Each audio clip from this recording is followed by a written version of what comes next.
na sinati sa mga barangay health workers ang kapit-us sa lugar o kulang sa gamitan sa dihang wala pa na-improve ang barangay health center sa barangay Bagunbon o karon nga bago na ang ilang health center o kompleto pa sa gamitan dili na unya maglisod ang mga anak. Mao kini ang gibutyag sa usa sa mga barangay health worker sa nasangpit nga barangay atol sa gihimo inaugurasyon sa bagong health center niadtong Marso 14, 2013. Ang bagong health center sa Barangay Bagunbon nagbalor kini og 1,399,000 og 999 pesos ug 50 centavos. Ug ang lokal nga kagamahanan sa syudad sa San Carlos ninggahin og salapi nga 600,000 pesos. Ug ning counterpart usab ang Department of Health nga nagbalor og 799,999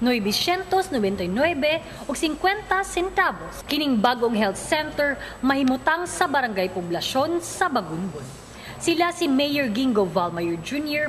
o Vice Mayor Dr. Edgar Kisumbing ang ningputol sa ceremonial ribbon nga sinaksihan nila ni City Health Officer Dr. Arniel Lawrence Portuguese, punong barangay Francisco Chan, kanhi Chief sa City Hospital Dr. Noli Bagyoro, mga barangay health workers ug mga barangay kagawad. Gisugdan ang nasangpit na proyekto niadtong Agosto 1, 2012 ilawom sa pagdumala ni Project Engineer Melvin Briones sa City Engineering Office. Si Reverend Father Joworth Marcela mo'y nagblessing sa health center.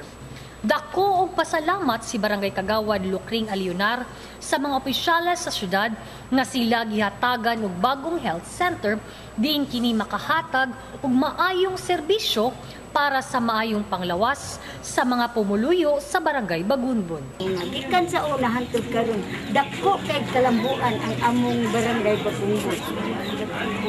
Ang ako lang ikaingon nga ang katong mga tao nga sa una adto na sa bukid, di na lang moari pero karon naninguha sila nga moari tungod kay ang among barangay center hitso na sa Diha usab ang presensya sa mga SP members sa mong inaugurasyon nga mao sila si Attorney Hernan Antonio, Eddie Apuhin, Cookie Uy, Criston Carmona, Momoy Divulgado, kanhi staff sa City Planning Development Officer Engineer Clint Mansueto ug ang mga staff sa City Health Office.